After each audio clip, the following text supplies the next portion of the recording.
first cases of COVID-19 were discovered in Johnson County, the urgency was real. The county's Department of Health and Environment needed mobile testing sites set up, and they needed them fast. Scott Gray took care of the logistics, setting up 10 testing events at 5 sites. He put together a team from Johnson County's facilities and public works departments. They mapped out traffic control, got needed supplies, and handled setup and teardown. That allowed the health professionals to focus all their attention on COVID testing. We did what we could just to make it easier for health department to do their job, to make sure they had a place to do the testing, make it as seamless for them as possible. County employees had to step up to fill another urgent need, personal protective equipment, or PPE. When it started coming in, Chris Butler assumed leadership for finding a way to store it all.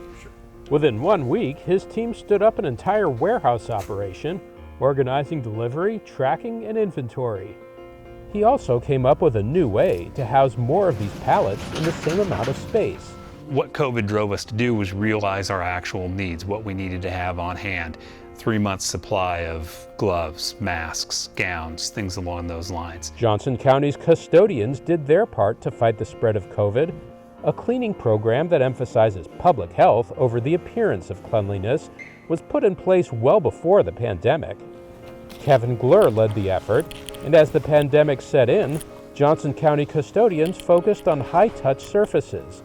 Kevin and his first response teams moved in immediately to quarantine sites of COVID exposures in Johnson County facilities. Johnson County's cleaning protocols exceed CDC standards and served as a model for city and state governments in the region. I couldn't ask for a better team, truthfully.